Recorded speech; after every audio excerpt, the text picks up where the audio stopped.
What's going on? What's going on, everyone? How's everyone doing today? You've entered Coaches Talk, where we discuss all things college football related, high school related, anything in between, all sports pretty much.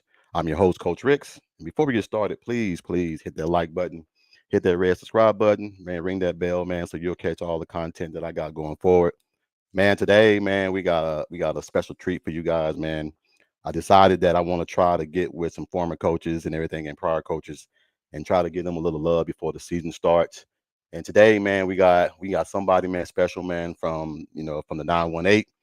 The guest we got coming in today, man, is a not only a coach, a father, a mentor, a former D1 player, a sixth grade teacher, a former assistant at Sallisaw Public School, a former secondary coach at Broken Arrow Public School, a former secondary coach at St. Joseph Academy, former running backs coach at Resurrection Christian Cougars, and now the defensive coordinator for the Spiral Bulldogs, the one and only Josh Walker.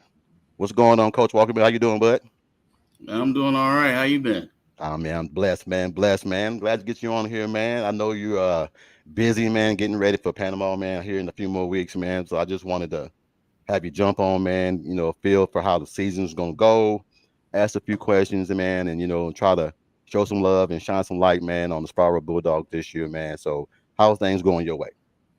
Well, I appreciate you for having me.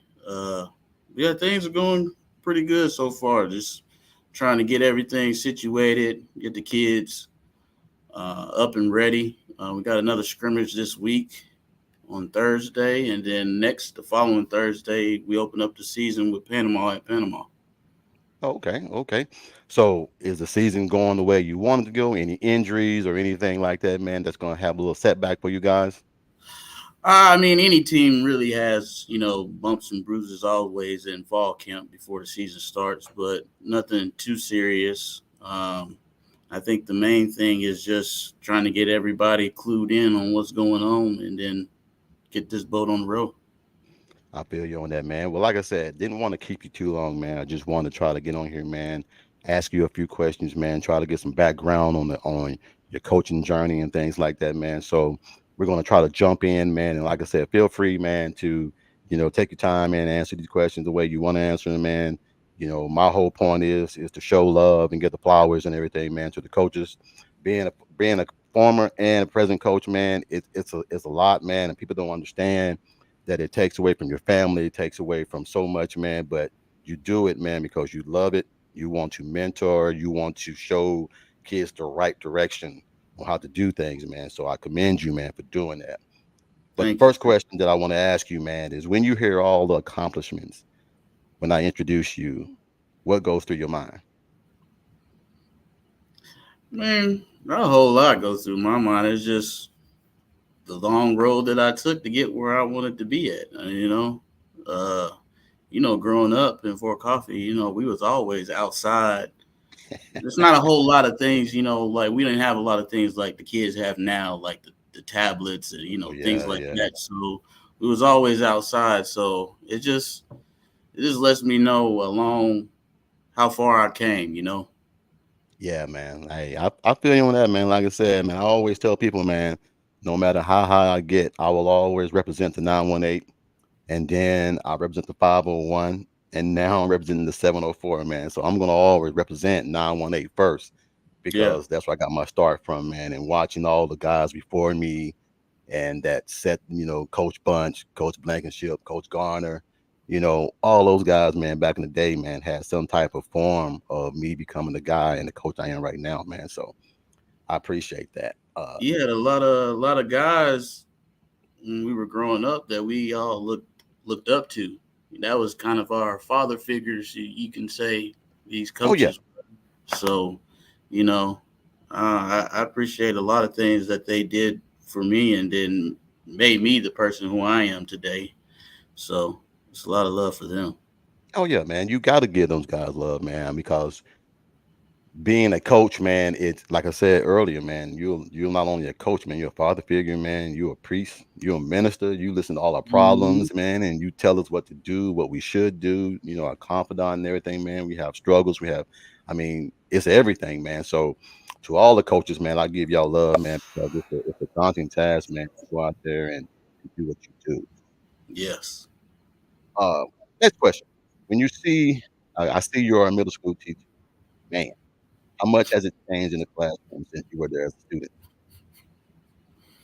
It's changed a lot since I remember. It's a lot more. I don't know. The kids now are a lot more outspoken and I would say grown for their age. If you know what I mean. Yeah, Like they're way more advanced yeah, technology wise and like in themselves. Like I don't remember myself like a lot of these kids in sixth grade. I was, more into just the sports, I wanted to play around and things like that. These kids here, whew, they make you think about what you're doing. oh no, man. Like I said, I definitely know what you're talking about, man, because I have to remember that I'm a coach. There are certain things, and then being a teacher, teaching PE. Well, I did PE, and it's daunting, man, when you have to watch what you say now because we live in an age right now, man, to where back in the day you can really say what you want to say, Yeah, and you could paddle them back in the day when they got out of line. Now you can't even really say anything to them. So yeah. it's a definitely a transition, man, from what it used to be to what it is now. Has that changed the way you coach? By uh, the parameters have changed from then to now. Uh, I mean, a little bit, but not so much. I Okay. think my my style of coaching is I'm pretty upfront and forward with everybody, Okay. adults and kids. And I think kids kind of like that about me is because I'm pretty straightforward with them. I don't sugarcoat it. I don't, I tell it how it is. Rather than, you get some people, they'll beat around the bush and tell you, well, it'll be all right, this and this. No. Me, I'm gonna tell you exactly how it is, how I want it. That's how it needs to be done. If it ain't that way, you ain't gonna be in. Yeah. And I think most kids appreciate that because there's either a good way or a wrong way, and then they know the results. They know what's going to happen. Gotcha. So I think not only that is it helps them on the football field, and I think that helps them in life too, more so because what football teaches you not only about football but discipline, Yeah. teach you about life, teamwork, family, communication, all those things. So I think it helps out a lot, especially the way that I do things. That it helps not only mold athletes but mold kids to be better family members, better boyfriends, whatever the case may be, but just a better person in general. Yeah. No, man, like I said, that's the task, man, that it is now in this day and age of being a coach, is that everything has changed. The way it used to be, the screaming and hollering and yelling and the drill sergeant mentality back in those days. Now you can't even say anything. You really can't pressure no one. I mean, my main thing, I want to coach on to God digging my butt Yeah, because I'm used to that. I've always thought the harder you are on me, the best I'm going to be because you see something in me that I don't see in myself. So if right, you're harder on me, you expect something out of me. So I'm either going to give it to you or you won't play me. right. So no, man, I There's feel you. you know, you got to pick and choose your kids too. If you're around them long enough, you can kind of Yeah, tell what you can do and what you can say to them to push them, and then what not to. Because drill sergeant works on some kids, yeah, and then there's other kids that ain't gonna fly. They'll shut down super fast, and you won't be able to get nothing out of them. So I think the longer you're around kids, you can kind of pick and choose your battles here and there. But I I'm kind of straight, kind of in the middle. Either way, kids are gonna get the best out of me because I'm personable. I bring knowledge from not only athletically, but just street knowledge, things that they Yeah. don't really know that'll help them out. So it works out. No, no, you're right, man. Because a lot of people these days, man, they have the book sense but no common sense. If Yeah, that makes sense. If that makes sense, yeah, you have this day and age to where they know technology and they know the things that like my granddaughter, man, she can do this thing, Roblox or whatever it is. I have no idea what it is, and she can get on her tablet and do things, man, that I can't even do. And I'm like, dude, you're only 5 years old. How you know hmm how to do that, but I don't know how to do it. So right, yes, technology, man, has definitely changed the parameter of how things are now, and that's kind of a taunting task, man, because if you're not hooked up to technology and technology also too, we're gonna get on that, technology from a culture side because you have analytics, you have stats, you have things that tell you on third down what you should run, what they might do on second down. If you have second and 10, what's the best call to play or this and that. So that also comes into fact and everything. Back in the day, man, it was always a feel or a gut, or yeah, you just put the ball in somebody's hand and you just pray for the best and yeah. everything. So that's pretty good and everything. Next question, man, we got, man. What is it about Spiral that made you come home to coach? I would say it's mostly family. Majority of my family is right here.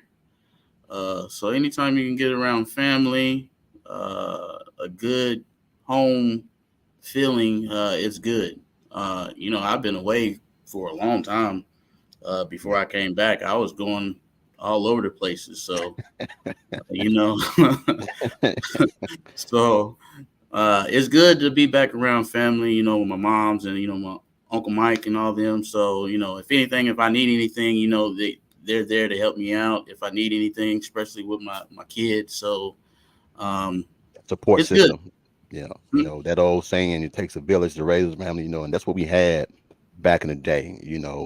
There was no such thing as everybody was neighborhood watch. Yeah. You go anywhere for coffee and you act up, you get your butt whooped.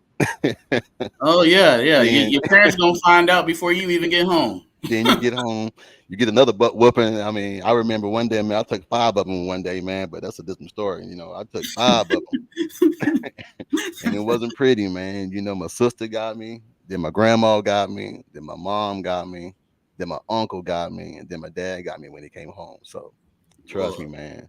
I yeah. know it. I know what that is. Mm-mm. Um, so, what is your coaching philosophy, and how has it evolved over time? Well, I kind of talked about it earlier about how I'm pretty straightforward with the kids. Um, I say I'm personable. There's a fine line, between being a friend and then a coach.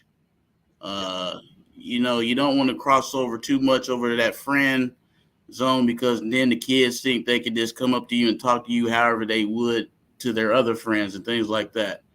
Um, but the kids here know that I'll do anything for them. If they need anything, come to me. If they need to talk to me about any particular thing, I'll try to help them out.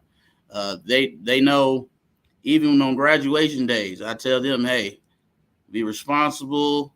If you need anything or need any help or need rides, let say me it, know and I'll say it. help you out. I'll Yeah, I'll I'll come because one thing about me is that these kids they need to they need to grow.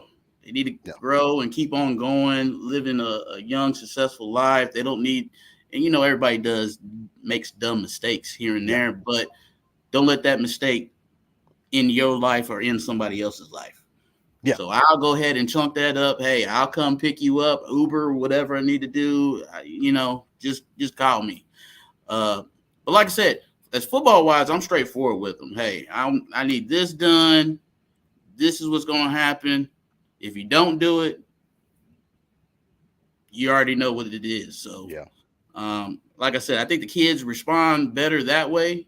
well, these particular kids, I'll say, Yeah, maybe it don't work another way, and then I have to change up. But yeah. for right now, these kids respond mostly being straightforward and just telling them exactly how it is and how it's going to be, and then it works out. So, I think that what it is, man, is that I think my boy Jason, he's in here, man, from Hall of Fame Sports, man. I think what it is, man, there has to be some type of mutual respect between the coaches and the players. There has to be some type of love, because if you love a player, man, you're willing to do anything you can for them. And it's all about mentorship. We all want to see the kids go on and do great things at the next level. And even if they don't get to the next level, you want them to be successful young men. You want them to mhm, be productive young men. You want them to be, you know, a husband, a father, someone, man, that the society, man, can be proud of. And that also comes from coaching. A lot of right, coaches, man, don't get the respect, don't get the love and the flowers that they need to, man, because some of these athletes are single parent kids, and right, some of them don't have the dad, and that coach is the dad. right. I've had parents call me and say, hey, so and so acting up. I'll call them. Hey, man, you know who I am. You know what's gonna happen.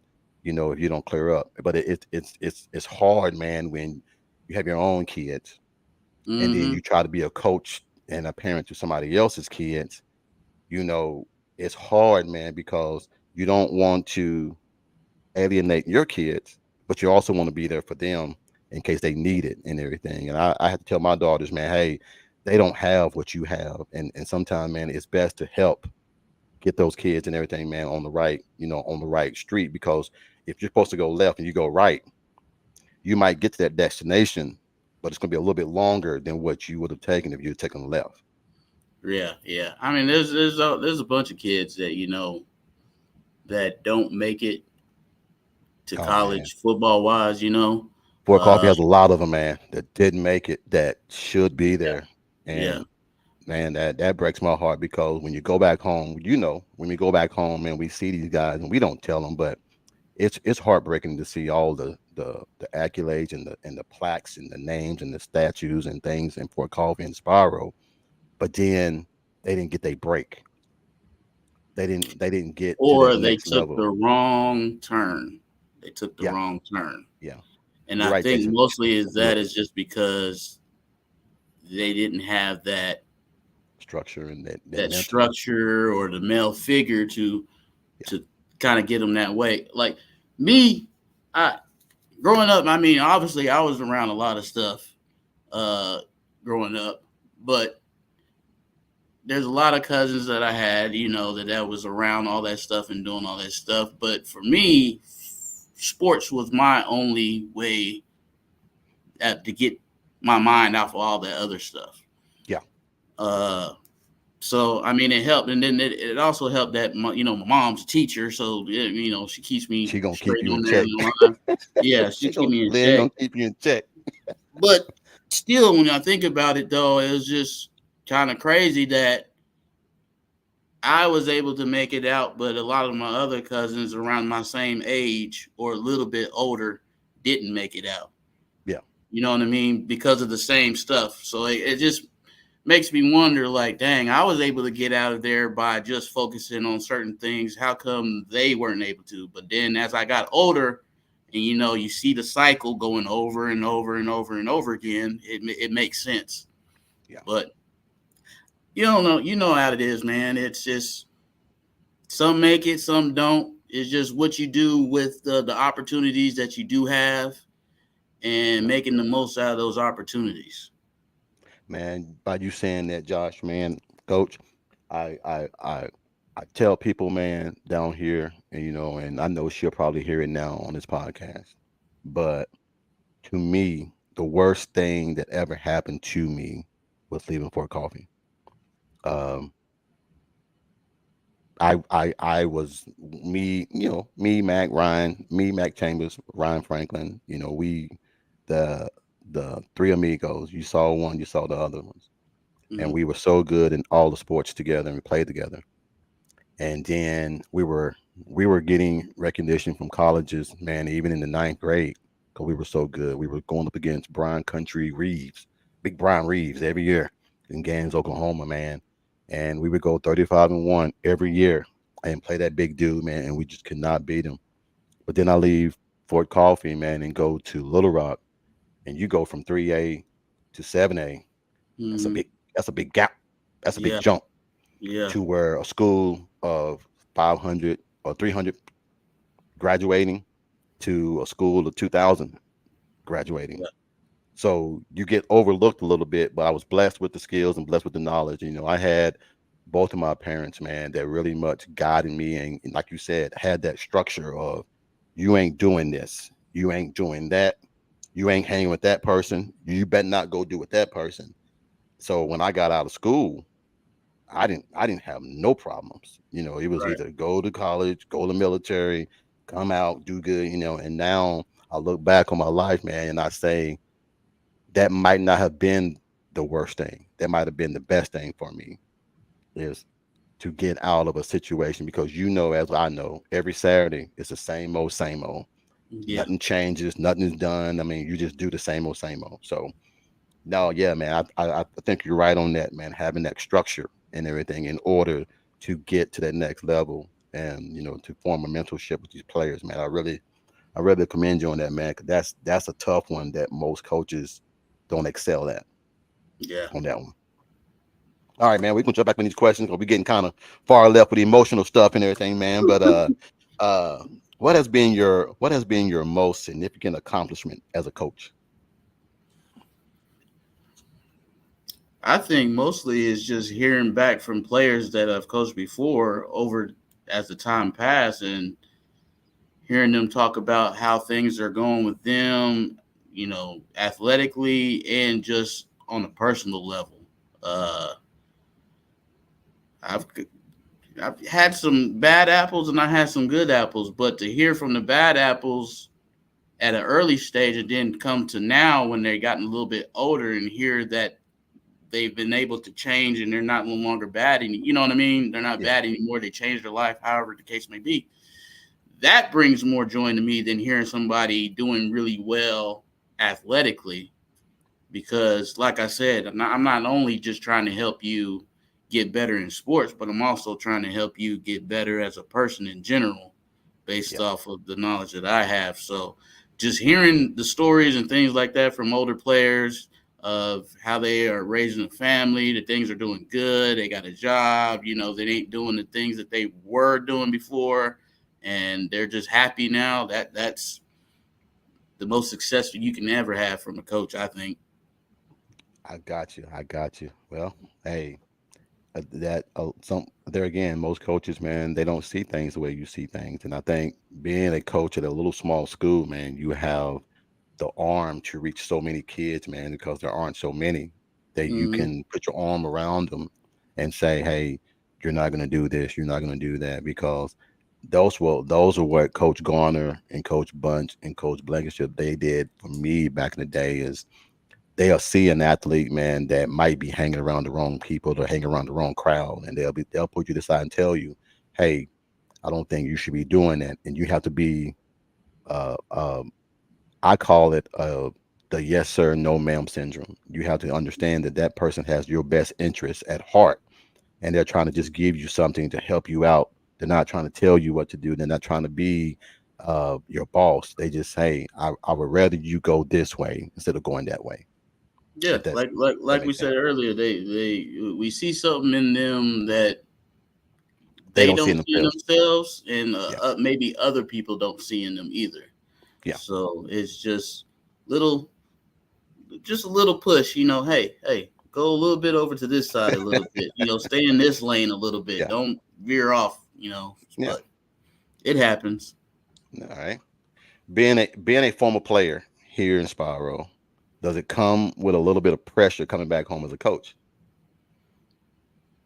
I don't think so. Because I know things are a lot different now, uh, especially being a running back. I mean, now everything's spread offense, it's air raid, throwing the ball all over the place. So the running game ain't like it used to be, but it just makes me wonder it is a little bit off target. Like, dang, maybe wonder what would happen if I played quarterback and I wasn't running back and I always had the ball in my hands 24/7. You yeah, know, we might have got a little bit farther than what we have. But yeah, as far as success, I don't even look at it like that because I don't let my success because everybody ain't me. They can't do what I did in high school, so I can't expect somebody, one of these kids, to do some of the things that I do. I think that's the hardest part for me is sometimes I look at kids and then especially at like a running back or something like that, and I'm like, mhm. well, why couldn't you just see the cutback right there? Like I was obviously, I was Yeah, able to do it, and it's hard for athletes in general when they're coaching to to, to coach other kids because they're not you. They yeah. they can't do the things that you were doing back then. So, Have you ever ran into one of those parents, man, that tries to live their dream through their kids? oh, it happens all the time, Oh man, all the time. From 6A when I was at Broken Arrow all the way down to now. Spiral. It happens all the time. And then man. mostly it's the kids that really don't want to play the sport. I know, I know, I They know, they they're not even in the sport. Their man. parents are forcing them in the sport and they don't want to play. So it makes it tough on the coaches because I mean the kid already doesn't want to do it anyway. So Yeah, you're not going to get a whole lot out of them in the first place. And then they already have a wall up. yeah. So it's just you gotta try to do the best you can with those particular kids because it's hard enough for them already uh, from their parents. So it's you just try to do the best you can. The one time, man, that I ran into that, and I think that's why I stepped away from football. It was getting to me emotionally and physically, to where my wife thought I was gonna have a heart attack because I was stressing out, and I was, I'm full throttle. There ain't no halfway with me. Either I'm going all the way or ain't the way. And I had this coach. I had this, and I ain't gonna say his name. I had this dad that put his son in all these clinics and all these 7-on-7s and all this stuff, man, and everything. And the kid had no admiration to play. He told me, Coach, I don't want to play. Then while you out here, my dad said I gotta play. So I try to go to the dad and say, Dad, man, look, you and I know you put someone out there, man, that's not mentally ready, they can get hurt. They can Mm, get hurt, hurt, hurt. not only And themselves, but they're gonna get somebody else hurt. yeah, well, that dad went to the school board and, came down from the AD. I had to play him. So, not wanting to put that player in because, like you said, I don't care about wins or losses. That's not what I'm really about. My thing is, even if we improve and we make an effort to get to the next level, that's my job because my job is to make it better for the coach that comes out to me to make sure they know what the A gap is, the B gap is, what the Right, left tackle is going to do, what the left guard's going to do. That's my job. So I don't want a player to get to high school and then he get left behind because I didn't teach him the basic fundamentals or how to read the defense or who goes where or who does what's the A gap, what's the B gap, all that kind of stuff. right, Anyway, put the player out there, man, on kickoff. Next thing I know, man, here come the sideline refs telling me, man, your player out here, man, he can't move. Dude unconscious. Had to get smell salt. He didn't even see the hit. Blindside hit came, put him on, man, and he was out the whole season, broken collarbone. yeah, And now I'm mad at myself because I knew he wouldn't. I know he should not be out there. right. So that's my story, man. To why I really decided, coaching, man, nowadays, man, just a little bit too hard because it's more politics now than it is about the love of the game. Oh yeah, yeah, yeah. There's politics everywhere. Some more than other places, but yeah. Yeah. All right, let's get on to this other question. What skills and knowledge do you think are most important for a person who wants to be a football coach? Well, obviously, you gotta have some type of knowledge in football, but I think being able to communicate, having a good communication skills is a major key, and being able to relate to people. I think You can be able to see that a kid. I mean, you've seen it before. You can tell when a kid is something's going on with the Yeah. kid mentally. Yeah. Something going on at home. Something like he ain't all at practice. His body's there, but his Mine is mind not is there. somewhere else. You can kind of tell that. But being able to communicate and relate to players, I think, is the most major things. Is because nowadays these kids have so much. Uh, how would I say? Other things to worry about now, so much more now than before. Uh, with home life, like I said, social media things going on social media now. Man, yeah. Just there's so much things that take your kids' minds away, and they're so focused on everything else nowadays that it makes it even more tougher now compared to, I guess, back when we were in school. It was just so much easier then. Oh yeah. Yeah. Well, I mean, social media, man, to me, I think right now in school is one of the biggest travesties, man, because some schools let kids use their phones for homework. Back when we Yeah, was going to school, you couldn't even have your phone out to save your life. I mean, it was more of you're going to learn this way versus, I guess, the 20th century way now or the new way now, to where they want everything to be looked up out of a book or out of a computer. yeah. There is no more investigating in a book. I think the library right now, man, is the most quietest place. Underused thing. Yes, yes. I mean, we had a library, man, at one of my schools I coached, man. I walked in there and there was nobody in there. Nobody. And I mean not one single person. But they have homeroom. They got all the computers in there. That thing's packed.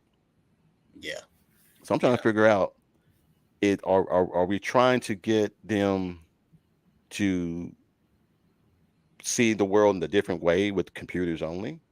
Or are we too scared to have them go look in a book and everything? Because I've always been told by a coach, man, if you want to hide something from anybody, put it in the book.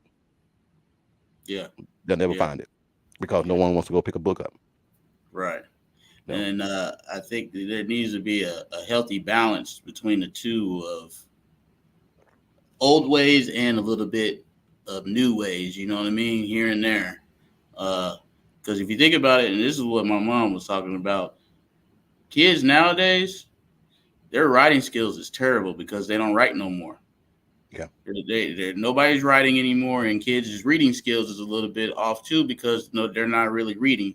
Attention spans are a lot smaller now compared to before because of technology. Kids are watching little things, and you can kind of tell by TV commercials now. They're getting shorter and shorter and shorter because people's attention spans Yeah. don't last that long. You gotta get it right then. If Yeah. you don't hook them right then, they're gone. On to the next thing. So that's kind of how it is teaching wise too. That I kind of found out is book wise, like you only can read maybe like one or two pages, and then you got to hurry up and get them. On Take to a something else. small break. Take a small break. Make them do a question or something like that, and then go to the next page because their attention spans are gone. Gone. They can stay here for a minute, and then next thing you know, they'll be In the stars. they're trying to focus on something else. So it's a lot different, like you said. Wow. But Wow. you got to find a healthy medium in between the two. Okay. How would your players and staff describe you as a coach? Well, I would say, like I said before, man, Coach Walker, man, he's Cutthroat? straightforward. Cutthroat? He, hey, he be on. He don't play around. You know, he don't play around. Hey, he for real. But also the players be like, man, Coach Walker, the coolest one that's out here. He be joking around, playing. Like, there's a Well, time that I be joking around, your point but to your point, Josh, you the youngest coach. You can relate. That was the one thing that some coaches told me. I can relate to players because not that you get down on their level, but you're the closest to their age. So they yeah, look at you different. They look at you as, hey, he the cool coach. I can get, because I'm pretty sure the same kind of music you listen to, they listen to. Yeah, a Maybe, bunch. Yeah, there's a couple of them. maybe. Yeah, yeah, there's a couple So of them. I had to learn that I had to, in order to get them that attention span to work in my favor, I had to, you know, my basketball girls every Saturday we did yoga.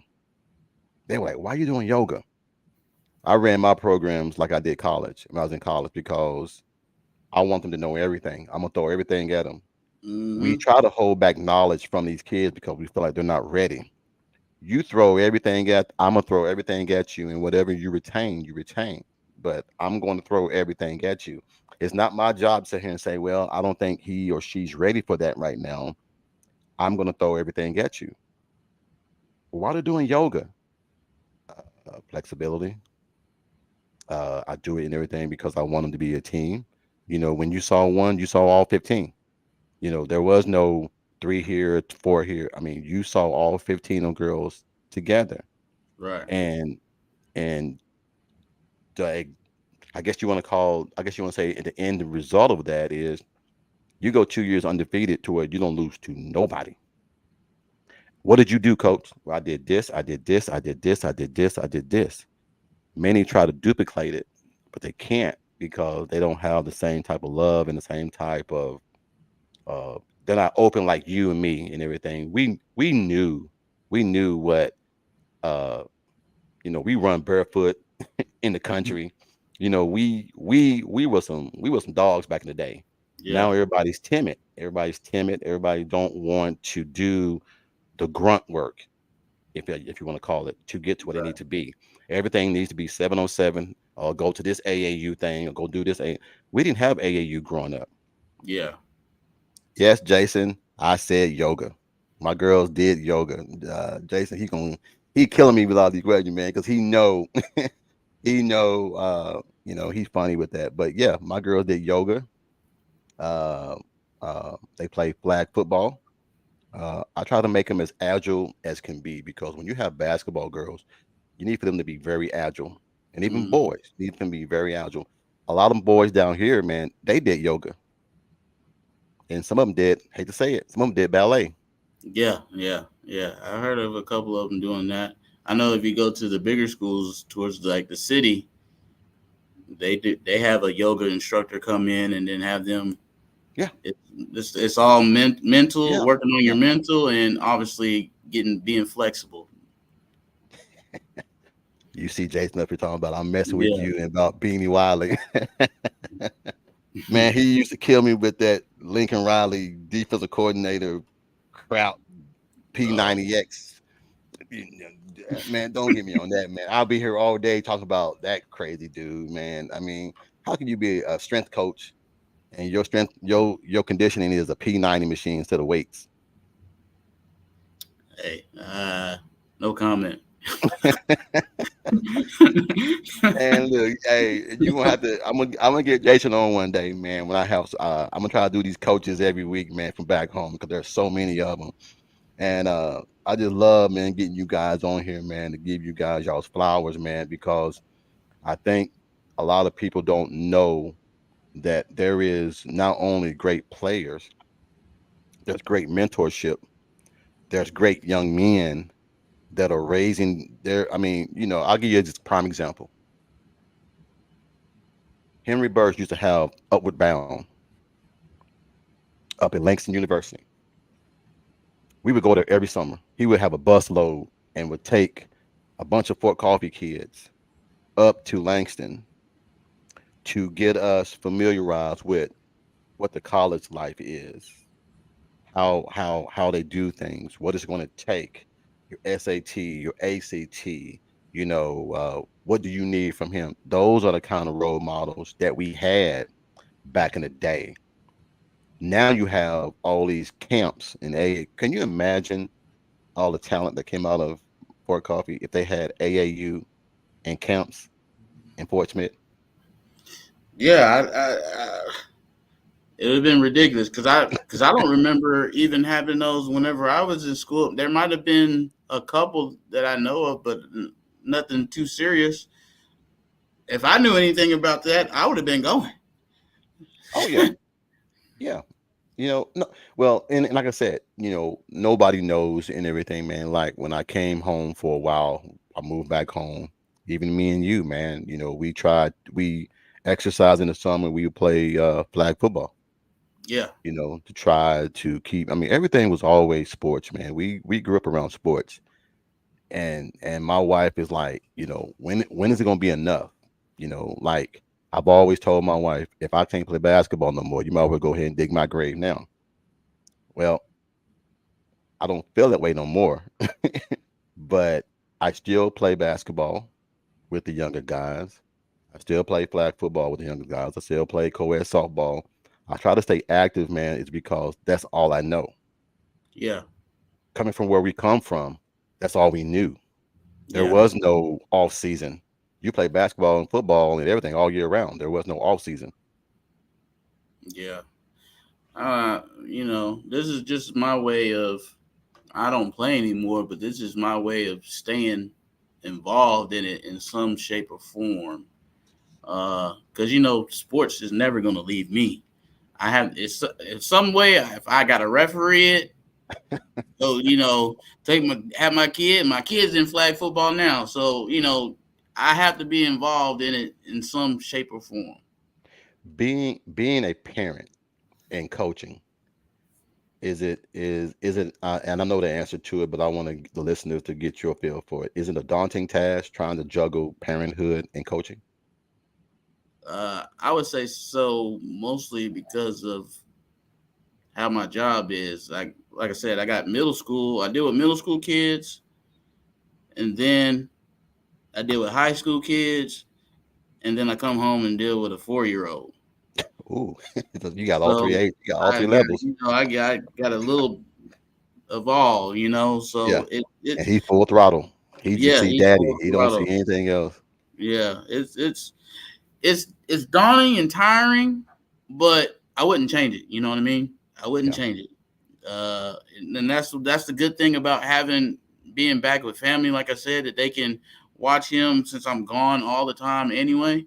They can yeah. watch him, and then when I come home, it's just me and him. So it's stressful, but I wouldn't take it any other way. Honestly, I'm still doing what I like to do, and then I still have my kid who loves me no matter what, and I love him. So That's what's up, man. That's what's up. Well, that's what it's all about, man. That's what it's all about.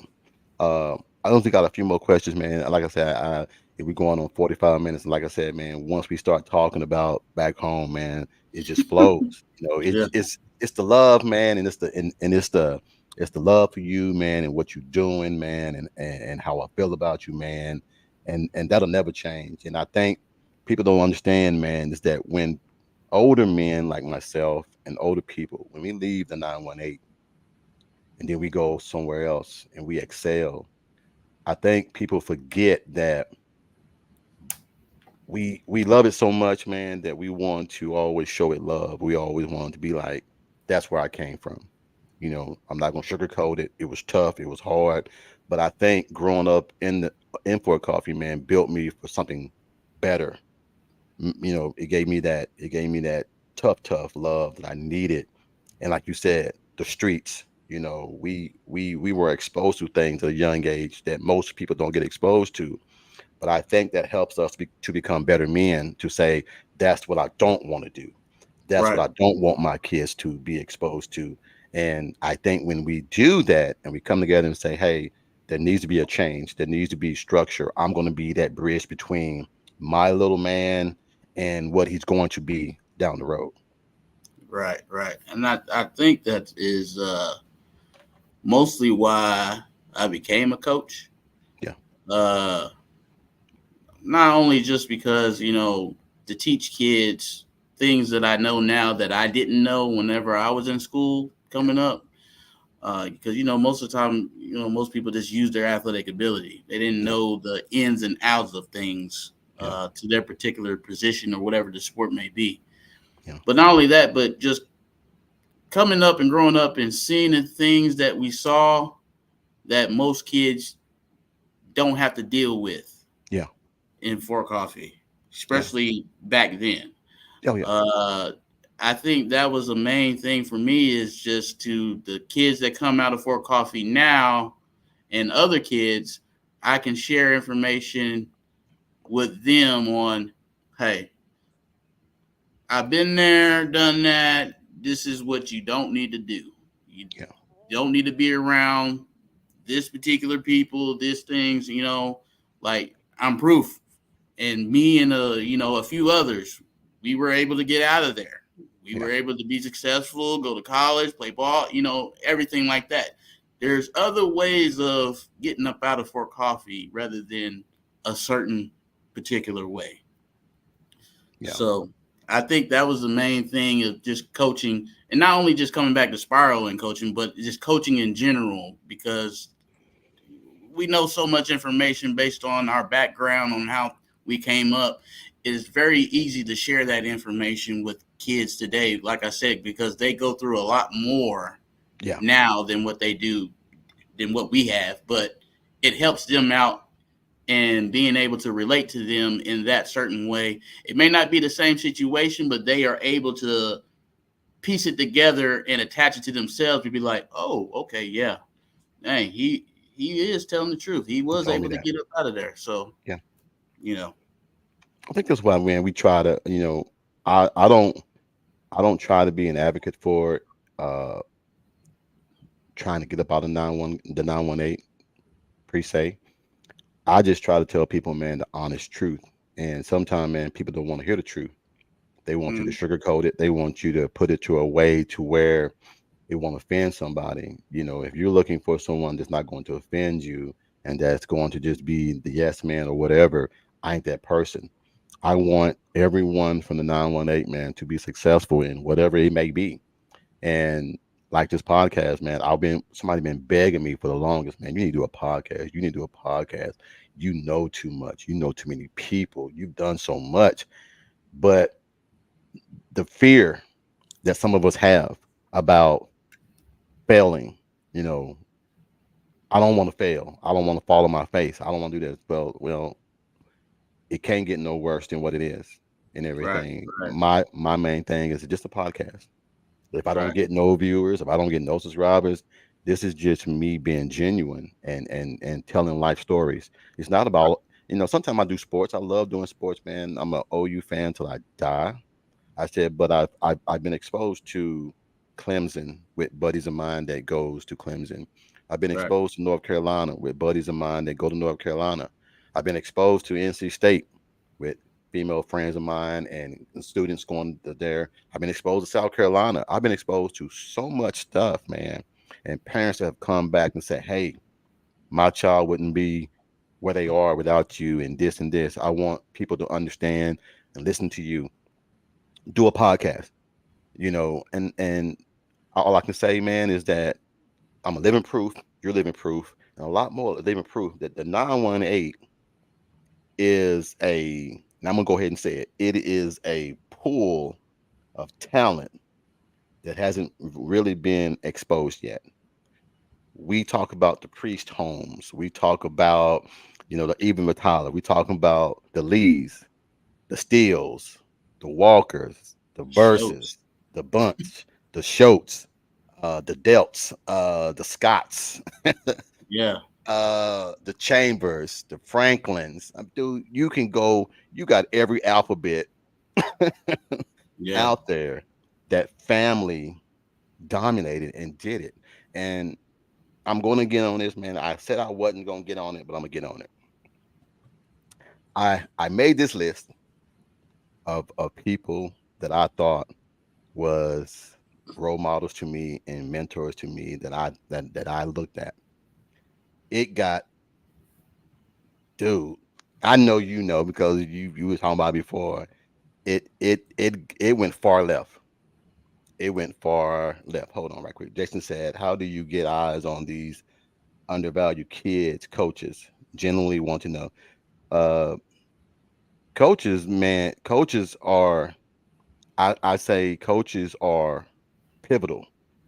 People, I think teachers and coaches and are vastly undervalued in society right now.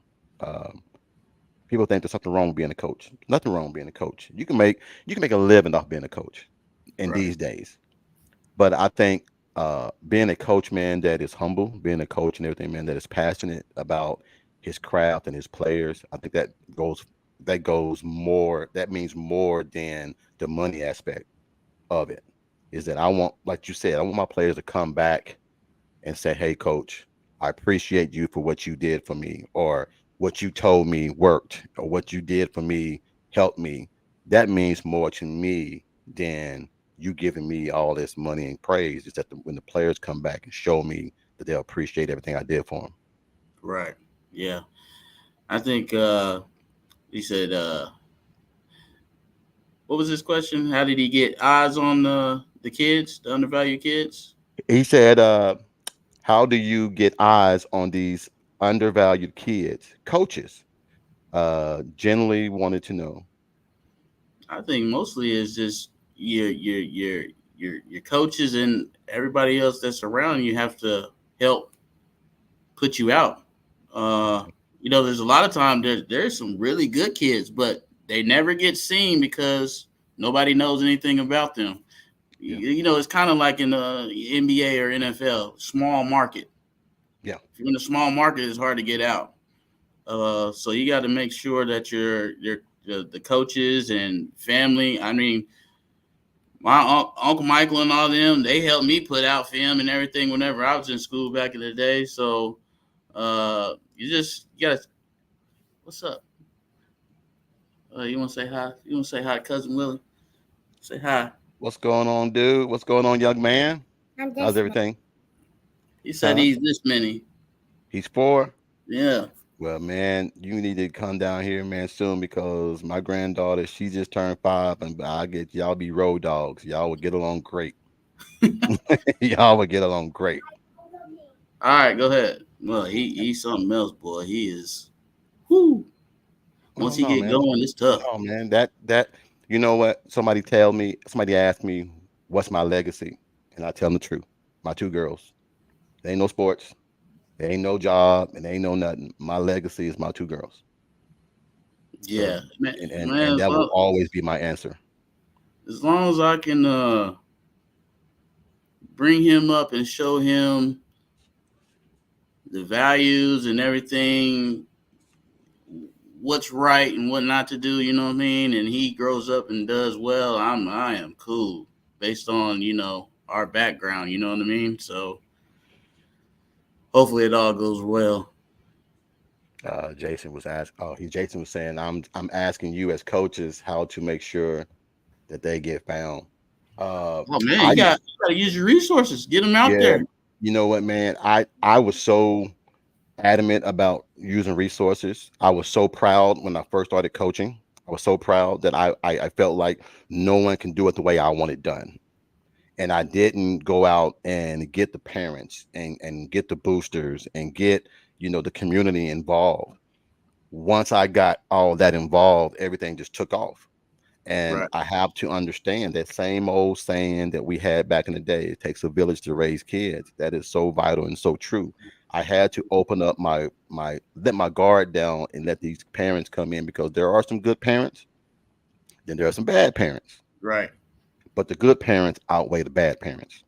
So I think and everything, man, that might answer your question, Jason, man, is that using your resources, man. Don't be proud. Don't stand on your, some people would say, I'm standing on my square. Don't stand on your square, man. Be open, talk to the community. I had preachers and ministers and coaches from other schools, coming to my clinics and coming to tournaments like, hey man, what are you doing? Why do all these kids cater to you? And I'm like, man, it's just the love for the love I have for the sport, and I don't mind giving my time. Sometimes, man, your time is very important to these kids.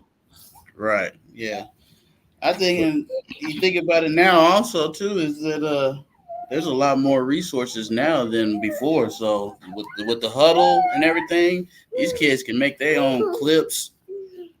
Yeah. what they're doing athletically. I mean, I remember I had to take stuff from VCR tapes, you know, and Get it. it was Go so take it. much harder to do back then compared to now. Take it to I Best was Buy and tell them put it on a DVD. yeah, I was telling kids the other day. Matter of fact, last week I said, y'all don't know how good y'all have it now compared to when we was in school. Like we didn't have Facebook and all that stuff, or Yeah. even social media, Twitter and all that stuff, where they can just hit you up through Twitter. I'm like, I'll watch it on VCR tapes, and Yeah. then have another tape, copy it over. Oh, I want that play. Copy, Yeah. stop it. You're like, but anything I can do to help out kids and get them wherever they need to go, I'll do it. Cause I mean, I got to use my connections. I got a lot of connections. It don't even matter if you don't want to go D1. I can get you D2. I can get you D3. Even if you ain't trying to get in football, I can get you into a trade school. I know a couple of Yeah. people in trade school. Man, look, So people don't understand, Josh, man. A trade is more valuable to me now just to me than going to school, yeah, because some people go to school and they don't finish and they have right, nothing. They have the, oh, I went to college. A trade is something that will follow you and you will have forever. right. That can make you a successful business woman or man. So stop letting people tell you that the WNBA, the NBA, the NFL, and all that is the only ticket, because I referee AAU games, and if I wanted to travel, I can make a lot of money doing AAU games. But I choose not to, because family means more than me and staying home means more than me. So it's not Right. about the money for me no more. It's about, I want to be able to be close to my granddaughter and my wife and my kids. That's more important to me right now. I done did my things back in the day. It was 35 years ago that I've done those things. I could care less about me being talked about or whatever. I've had Yeah, my days. yeah. I hear you on that, man. Jason said, "Man, preach this one. The world needs electricians, mechanics." You ain't lying. Matter of fact, I need an electrician right now. To be honest, I need an electrician right now. To be well, honest, I be telling them kids, hey, go to welding school. Hey, they be making a killing. All right, and everybody needs a welder. I think social media, man, has given these kids false uh, um implications that you have to be Instagram famous, Yeah, or you have to be social media famous, or you have to. I never understood why you would go on social media. Don't get me wrong, social media, man, is a great outlet to get content and things out. It is a great way to market yourself or market something that you hold dear to you. But I'm just saying, uh, everybody now is scared of hard work. right. A lot of these kids right now are scared of hard work. They don't know what hard work is. They're Man, looking for the easy way out. everything's been given. Yeah, everything's been given. But hey, man, I see little man, he wants some of your time, man. So I'm trying to Yeah, get you I up out know. of here. Try to get you up out of here, man. And then, like I said, I appreciate you, man, hanging with me. I just got two more questions, man. Then I'm gonna get you up out of here, man. All right. Last question. Well, second to last question. What does the game of football really mean to you? Well, it means family and brotherhood. Football, like I told you earlier, it teaches a lot of things, not just sport wise, but it teaches you about life. It teaches you how to be accountable, how to communicate. When things get tough, how do you respond? Uh, right and wrong, and also teach you a little bit of authority. Yeah, Uh, so those are my main things about football. Family is the main thing though, because when you think about it, and I played college, and then I played arena, and then I had workouts for pro teams. Most of those people that I have came encounter to during football, and it's in all the teams from growing up, I'm still friends with. yeah, Like I'm more friends with them than I am with some of the of my closer or family members. You know what I mean? Like there's a kid, there's a guy, I call him my brother. His name Mark Watson. He coaches college. I've known him since my freshman year in college through the football, and Yeah, he's my closest friend to the end. yeah, So that's how I take it. Is you meet a lot of people through football and a lot of connections that you would never thought that you would ever have. yeah. So that's what I take it from. Well, man, I tell people all the time, man, God will always open doors for you, man, when you least expect it. You just got to be ready when those doors open, and don't be scared to walk through those doors. A lot of us, man, we are so scared of even trying to get to that next level. We, like you said, we want everything just given to us. And if you give someone something, they don't have to work. They don't work hard for it. They're not going to They're not going to really appreciate that when they get it, and they might even lose it. And the next thing you know, it's gone. And I Yeah, always tell people all the time, man, is that do right by people, do the best you can. My dad used to always say, mean what you say and say what you mean. I never understood what that means until I got older. He said a man's handshake used to be his bond. Now, shake a man's hand, it don't mean nothing, right. you know. So Jason said, love this chat, Coach Riggs. Having a guest like Coach Walker can reach into the hearts of young people. Yeah, yeah. I mean, like I said, man, Jason, man, there are so many coaches, man, like Coach Walker back home, man, that have the passion and the love for the kids, man. And I think that this is why I wanted to do this podcast and bring on coaches like Coach Walker, man. Not only because he's my cousin and family, it's because there's so much love back home and that needs to be put on a broad spectacle. I'm in Charlotte, and this is going to touch everybody from Charlotte to New York. I got people all over, man, here, and then all trickle all the way down to Fort Coffee, Oklahoma, Fort Smith, LSU, Louisville. You know, you name it, it's going to go everywhere. I want to do that, man, is because you never know what door might open for someone by just a simple conversation, a simple chat, a simple sit down with someone, and just to say, hey, let's chop it up. Let's let everybody know where we come from, and then others can do the same thing. Right, right. I still remember and love the coaches that affected me. Yeah, I got four of them, man. Like I said, we mentioned Coach Bunch, Coach Blankenship, Coach Garner, and then I had a coach, man, from Fort Smith, Arkansas, man, named Coach McKinney. Man, that dude, man, he told me, he said, we don't play country boys on city teams. He always told me that we don't play country boys on city teams. And then we played in the Coke Classic one time against my former team back in Jacksonville. And one of our guys got in foul trouble. He said, all right, Ricks, you in. I said, Coach, like you don't play country boy.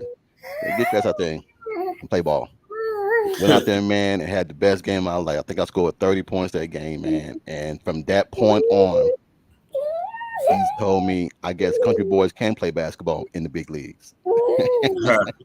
I'll never forget that, man. That dude just tell me all the time, I don't play country boys, you know, because they're city boys. Everybody thought the Right. city boys were better than the country boys. But I always tell people, there's always somebody in the backwoods practicing that's better than you, and you'll never see it coming. Right? Hey, hey, just like you said, you remember some good ones, you can remember some bad That, ones too. oh yeah. Oh yeah. I mean, hey, we both been there, man. Trust me. We both been there, man. Well, hey, Hey, I'm gonna get you up out of here, man. I got one more thing for you, man. Let you go visit your little son, man. Help me pick four games and tell me why. All right. okay. Uh, who you got between Georgia versus Clemson? Georgia. I got Georgia on that one. Is it at Clemson? Uh, let me see. Or it Let me might be see. a neutral spot since that's the first. I think it's in a neutral spot. I believe it is. I believe it's in a neutral spot. I believe it is a neutral spot. I'm still gonna pick Georgia. Okay. because they got a lot coming back. Well, They man, everybody's thinking that you know R- Riley's gonna have have the offense a lot, have the offense humming this year with Wesco, the receiver going there. Jason said it's gonna be in Atlanta. It's gonna be in Atlanta. So okay. you still Oh got boy. Georgia Yeah, I still got Georgia. backyard. Yeah, still got them Georgia I dogs. don't know, man. I think if Dabo can learn to go and get people out of the portal, I mean I know he don't believe in that, but you're gonna have to eventually. Hey, he ain't got no choice. Honestly, he ain't got no choice. Everybody's upgrading and getting better, and he's. I mean, Staying stagnant. He there's a love hate thing between the portal. I mean, because obviously I'm in high school and I still because a lot of kids are getting not recruited because the portal's there in high school. But I see, hey, if you want to win now, you got to get in that portal. So I don't know. I think Clemson is better than what they have been. I just they ain't gonna beat Georgia this year. yeah. Well, I don't know, man. I think Clemson, man, might. I think Clemson defense, man, might hold them. Hold them for a while and everything, man. To be honest, I think Clemson might because this is the year that Dabo. This is his senior year of all his Yeah, players. He didn't go in the portal, yeah. so uh, I'm gonna send Jason. Jason said that he'll join us right quick. I'm gonna send Jason and let I him think join us I right think it'll quick. be I think it'll be a good close game. It ain't gonna be no blowout. I think it'll be a close game, and it's probably gonna come to the last couple of minutes in the fourth quarter.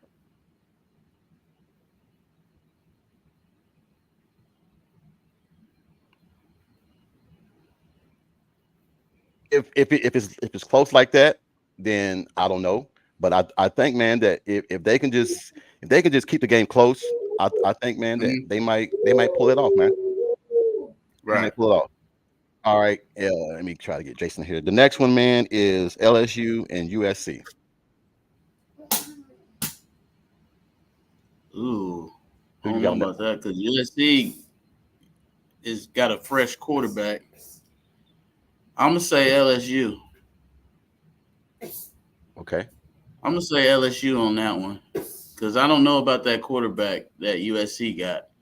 And when I think Well, about it, USC ain't had no defense in these Lincoln Riley years. I mean, well, we can well, kind of they went and got Tyler Lando. They went. Hold on. They went and got Tyler Lando.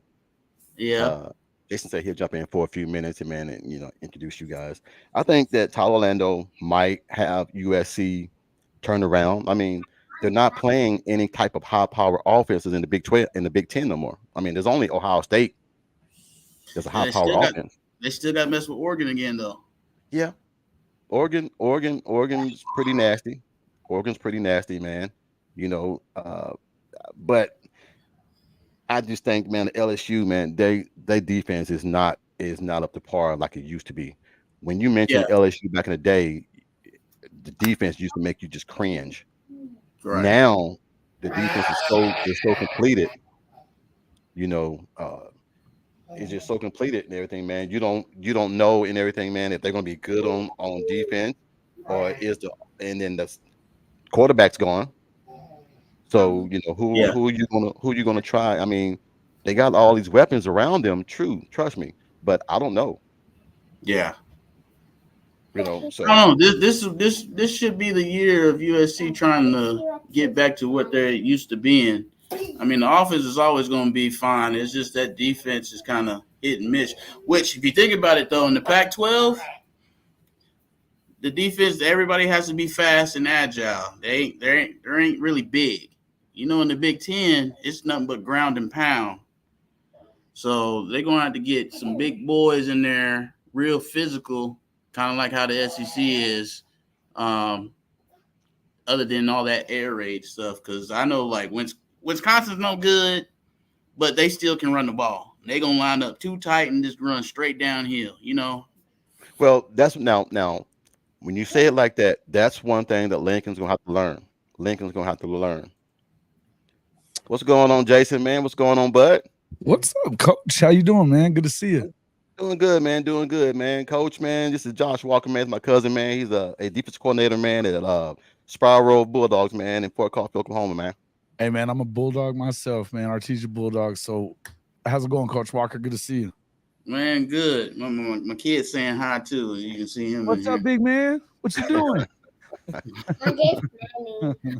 Hey, You're that hey, big? Jace. That's what I'm talking about.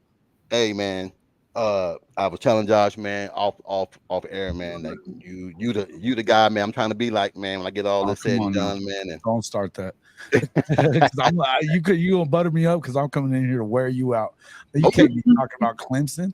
What are we man. talking No, about? I'm from the East Coast, so Come on I'm now. exposed to a little bit more, and like I try to tell you, I got a family member, man, who's out there, so I'm Coach seeing Walker was things, being man. nice too, Coach. Come on now. He's being nice. They're gonna get rolled up. Hey, man. Damn. Hey, if they get rolled, man, I'll come back on here, and Hey, I you lost the know what, camera real man. quick. I'll be right back. All right, I'm gonna say, you know what, you were right, I was wrong. I mean, I have no problem saying that, man, but I just feel like Clemson, this is their senior leadership year. All their defensive guys are seniors, and we've seen what they did last time. All their guys had seniors. Yet, Brenton Venables was there. I just still think, man, that the defense and everything is still going to be a little bit better. This is the senior leadership that he has. So that's why I'm saying it. That's the only reason why I'm saying that, Jason. Yeah, I still ain't buying it. They're going that way. They've been going down, man. They went from 10-2. Yeah. I mean, they went from playoffs Yep. 10-2, 9-3 twice. Now they went 8-4, and we're supposed to believe it's getting better out there. I just don't buy it. I don't know. And he still ain't hit the portal. That's right. Talking about when their line was that bad. Yeah. And don't get me wrong, I think they made a great move, to go and get coach from Georgia, their offensive line coach. It was Matt Luke, right? Yeah. To go get Matt Luke was huge. But man, there were guys out there that could have helped them today. I understand that you're trying to bring in guys, through regular recruiting, but that's great. But that's the other thing that's dropped. They were in the top 5 whenever BV was there. Yeah. Now they're around 10, 12, 13 and not using the portal. So they're falling further behind. I think people, man, I don't think they understood, and I think they really understood that how important Brent was when he was there and what he took. Yeah, you're taking, right. Even taking DJ man. said that. DJ used to say he only talked to Coach Venables. Wow. Yeah, I told you, man, some of those players, man, that Brent was always there. He was accessible. You could get to him anytime, any place, anywhere. Yeah. So No, Jason, I'm gonna ask you. By the time after he got there, he was like, he was the only guy I really talked to was Coach Venables, and so he loves Coach V, loves Coach V. He's had a few things to say about Dabo, but I don't know why Dabo don't want to go in the portal. Listen, I understand what he's talking about, and I think that I guess it's kind of that. I don't know. You got your control group over here. It's science. You got the control group, so you got to find out. But I think, look, man, as well as I do, fan bases get tired of that crap. They don't care what you did 5, 6, 10 years ago. It doesn't matter. And if you're falling further behind, and they see it, and they're seeing that Florida State can go from, and now Florida State's got problems too, by using the portal too much. Probably, I think there's a balance you have to strike, right, Coach? You have to strike that balance. But if you're not doing it at all, do you think that Ole Miss went into the portal and just got players, just to say they got players? I think it's up to we're gonna find out. But I'm gonna tell you now, I think Oklahoma goes in and wins that game. I think it's a lot of games that. Go ahead, Josh. I think a lot of teams are just jumping in that portal now because of most of the other teams are getting better and surpassing them now. There's a lot of teams that wasn't even good here in these last couple of years, and then all of a sudden they jump in that portal. Now all of a sudden they're competing with these powerhouse teams now, right? Where they used to be cupcakes. So there's a difference, right? There's Ole Miss is never going to be that school that's going to recruit high school with the best of them, right? You're not. Right. Ole Miss isn't going to be Georgia, Bama, Oklahoma, Texas, even none of those guys. No. So they kind of need to be in the portal a little more. I can understand that when you're Clemson and you've already been recruiting in the top 5, top 10, whatever, and you supplement, that's how you keep up. There's got to be a difference. And so, I know that he also wasn't really wanting to play the pay game, the NIL game. Now I think they're kind of, from what it sounds like, Clemson's doing that part, right? I think they're doing that part. It may not be. They ain't got no choice but to do it. Otherwise, they're gonna be losing man. Quitting messing around with it. Yeah, and that's the thing that bothers me the most is when these coaches don't get a kid like BK and they start blaming the kid to say, "Well, we're not here to buy players," stuff like that. Like, come on, man. Yes, you are. You buy at LSU. You're buying women's basketball players. Do not tell me you're not buying football players. Stop it. And now you're buying softball players from OU going to LSU. So trust me. They're buying players. He was just. Man, I don't want to hear that crap either. This is what I'm just like. Quit making excuses. But the kids are the ones that get blamed for it. Yeah. They're talking about they're greedy. They're great. Who's greedy? Who's really greedy? I think now they made it an even field now because a lot of this stuff was going on even when I was going to college. A lot of this stuff was going on before this stuff came about anyway. Just only the major programs had the money to be able to do it. Some guy. Man, I was a reporter for a long time before all that. I was covering Texas Tech, even, and Texas Tech doesn't get all the greats, but I mean, they were, when I was covering, you could tell what was going on. Yeah, so now with the NIL, it just makes everything a lot more even, and then people a lot of teams can get players that they would normally not get.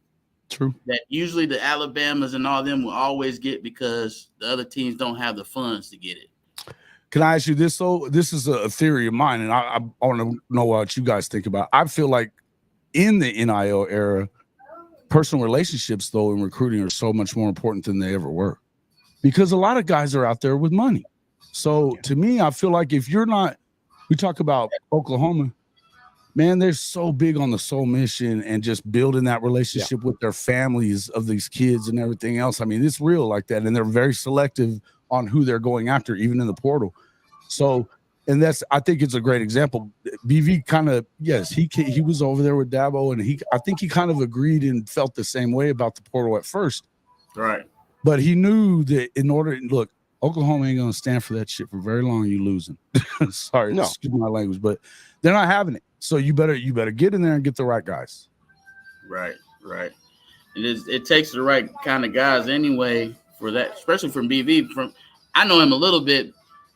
There's a connection and a family type deal that he wants automatically over. You might be one of the better players, but if you don't fit in with that family that he has there at OU, they're not going to take. They don't even want you. I mean, you have to fit within what they're wanting. And that's the one thing I love about BV, man. They don't care about what star you are. If you're who they want. And I think that the defensive staff, man, has been a great judge of character when getting these guys that nobody wants. Some of these guys have been in the top 300 when Oklahoma recruits them. But then when it comes down to signing day, they're 5 stars or they're 4 stars and everybody wants them. But Oklahoma has always saw that potential in them from the beginning. Yeah, think about Dominic Williams. I mean, I think you can say whatever about how that kind of went, that recruitment or whatever. They had a personal relationship with him. And as soon as he came the first time, before the official visit, whenever, he was going there, then Texas, LSU, Missouri and stuff, his mom told him the first time they ever went over there before the official visit that, either you're coming here or I am. She loved Oklahoma, period. That's all there was to it. And that's the one that, the Texas guys are all saying, well, they overpaid and we weren't going to pay that much for them. Stop it. Damn good and well that they picked him up in a Lambo at the airport at Texas. Stop talking stupid stuff like we don't know what's happening. And LSU, same thing. They've been calling them. I mean, Mizzou been calling Oklahoma Broklahoma. So, they were out there with their bag of money, too. It's not about, and it comes down to more important things than just that. I think that in the end, if you're not showing them that, look, we're going to pay you. And Oklahoma is absolutely out there paying what they Oh have yeah. to pay in NIL. Don't get it twisted. They are. Do they have the same money as Texas? No, no. Do they have the same money as probably Oregon? Probably not. But they're not far behind. They're going to get the money that they need. In the end, he's selective, and I do think that he's more concerned about making those moves right there. But that's what I was just want to ask you guys what you thought about that, because I felt like it's a no brainer to me. I think it has to be that. I think not only that, he's looking for guys that are going to come in and stay longer than 1 year. Right. Because, in that portal, that you get offered something. Yeah, I'll take it. Boom. You'll go there. And then next thing you know, the season's over and they're in that portal again, trying to go for the next one. So that's why the judge of character and that connection with not only them, but their family is key. That I think that BV is doing real well with, because most of these guys he is getting are staying even after the season is over, and they're staying Right. and not just leaving. Yeah, Well, like DJ Terry. He's been there. This is his third year now. yeah. Mm-hmm. Well, not only does he get the players, recruit the players, he recruit parents. Yeah. He recruits the family, and it's a family aspect and everything, man. And Jason, like I told you, man, we dealt with this a while back. My thing is just that it's not about me no more. My girls, I want you to find what's best for you. Don't worry about what me and your mother think. What is best for you and the structure for you. So if a coach and everything is telling you everything that you like and it fits out and you love it, then you go for that. I don't want to hear about money. I don't want to hear about what the money was, because I could care less about that. Because if Okay. you're good enough, the money's going to come. Sure. And I think that if you're playing defense for Coach Venables in his squad, you should be thinking about the NFL if they're coming yeah. for it. I mean, it's like we were talking about with the O-line. They got Michael Fasusi, and everybody's making a huge deal about if they didn't get him, if they didn't. Now, I'm super glad that they did. I'm for Big Bill than anything else, right? More for Big Bill than anything else, because he was getting just ridiculously treated over that. The dude got more money being made in the NFL than anybody in the country, and they're giving him a hard time about how many stars those kids got when they come in. Get out of here with that. Jason, wasn't Trent Williams a 3-star when he first came out? He was. So And was now- Orlando Brown. So was Creed. All 3 stars. And he is perceived to be the best offensive lineman in the NFL. Ever. Yes, ever. And that's hard when you say ever. The best. Yeah, ever. man. There's a lot. I think there's some other left tackles that were pretty damn good. But Man, I know some, Anthony you think back, Munoz and okay, guys like that, and they talk about Trent first. He's still that dog. But he's to still me, making max contracts at his he's age. got- yeah, no doubt. He's makes more money than anybody. I think anybody for sure on the offensive line, and ever on the offensive line. So yeah, man. And Creed Humphrey just became the highest paid center in the league. Yeah. Orlando Brown is right there too. He's another left tackle. I mean, he's like right behind Trent. And those guys both played for Big Bill. So, Trent didn't, but both those other guys did. And so that's where I was just like, man, I don't really care if Fasusi was to say no. Now, don't get me wrong. Michael Fasusi is that guy. Oh yeah. And but they also got Ryan Foji, same size, same build, same nasty streak in him. Watch out. The SEC is about to see that they took that trenches stuff to heart in Norman. Well, they did. There's podcasts down here, man. I saw one today, R&R Raw, the Raw Room, where the guys are former NFL players that are talking about Texas and Oklahoma are in for a rude awakening when they come. And I'm like this. You can say Texas. So y'all. You can say Texas. I think one's a former alumni for Georgia. One's a former D-back for LSU. I think another one somewhere else. Here's my thing on that. Everyone is still thinking it's Lincoln Riley that's coming to the SEC. Right. They don't know BV's third year.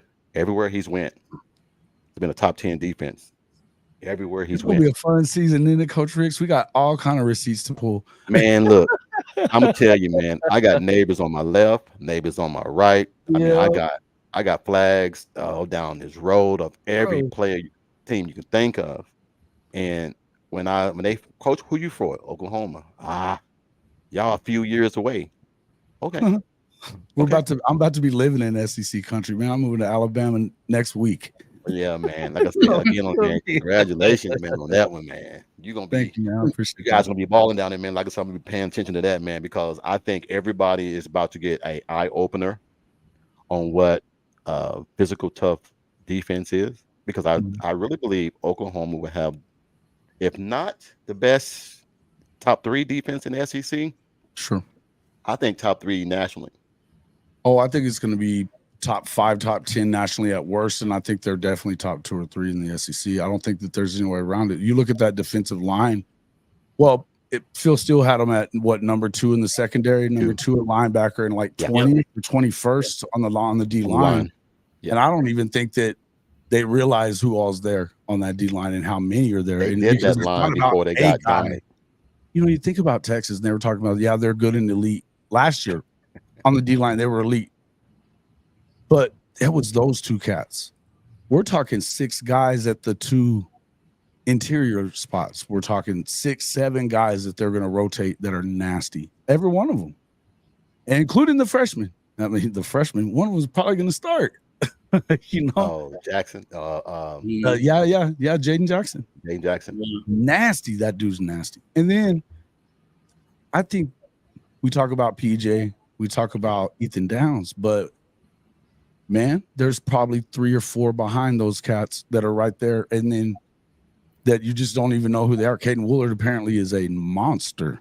R. Mason Thomas, that's be a always beast. been a health issue. We already knew that. If he could just stay healthy on the If he field, can stay healthy, man, he's gonna be man. Hey, you're a D coordinator, coach. I mean, you know, you say, I mean, where it starts where up front, you got to get some pressure on that quarterback, man. Need some dogs up front. Yeah.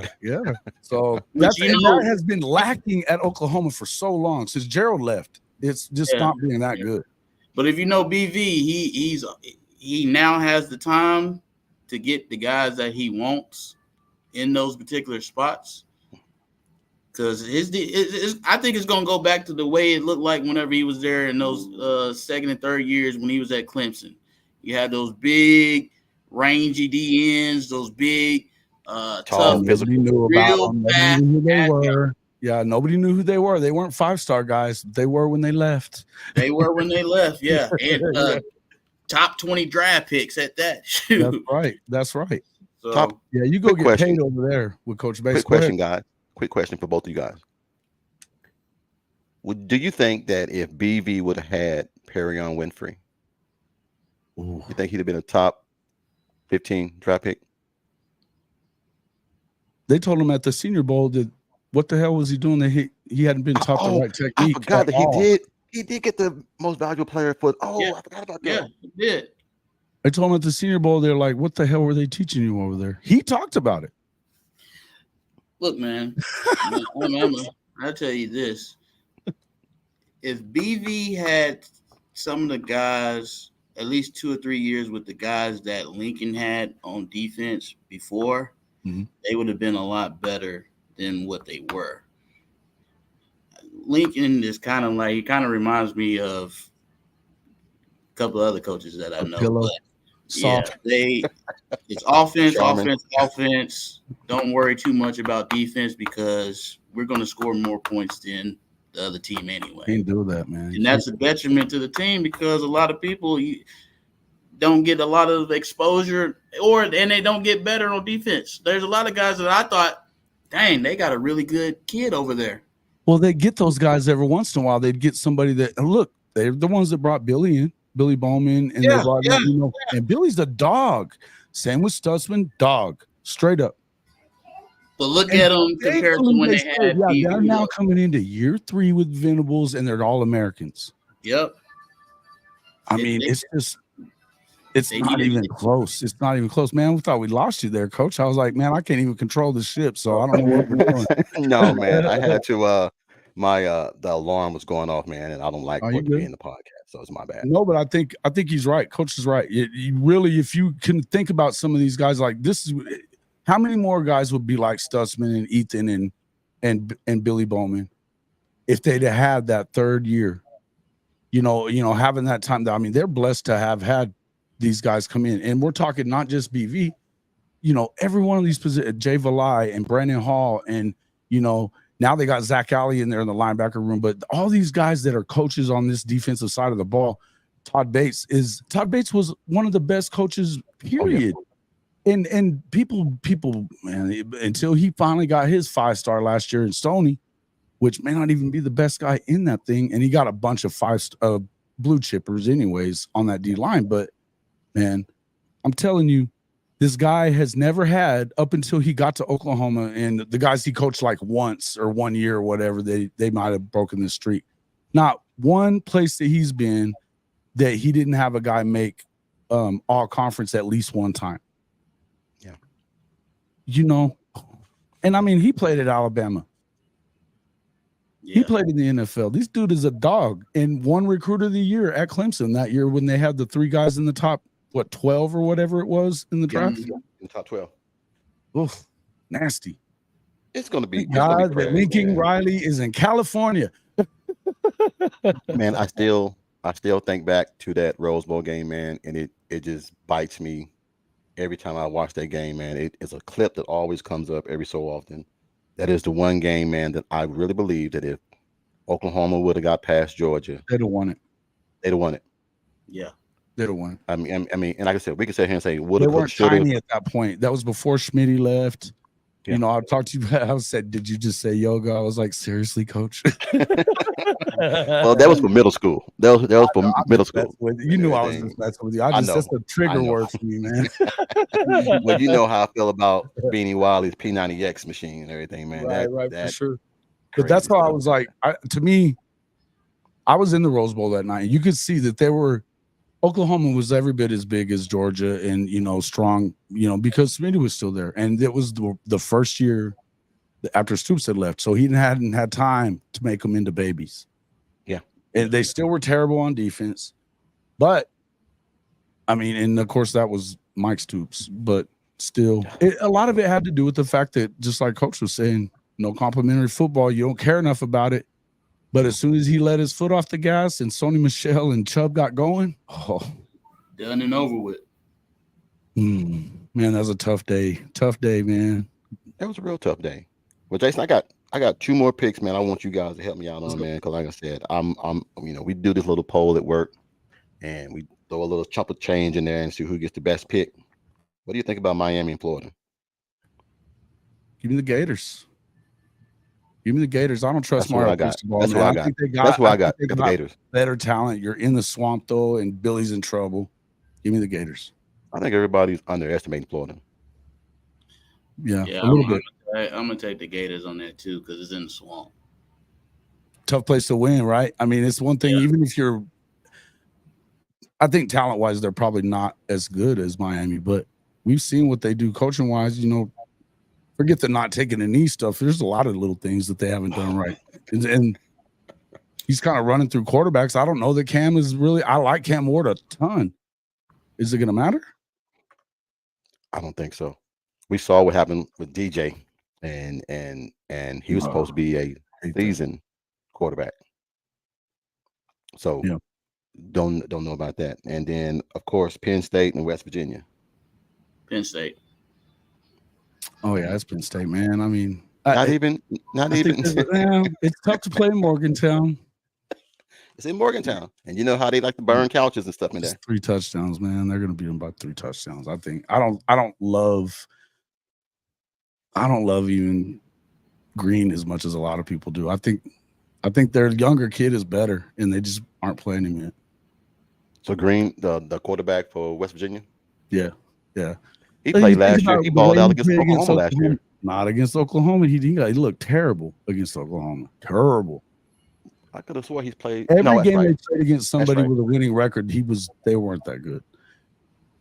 They were closer in the Penn State game than I think they probably should have been. They got overlooked. They won't get overlooked as much this year. Penn State should have them out last year. They should have. I think that they're better than people give them credit for too. But I just don't.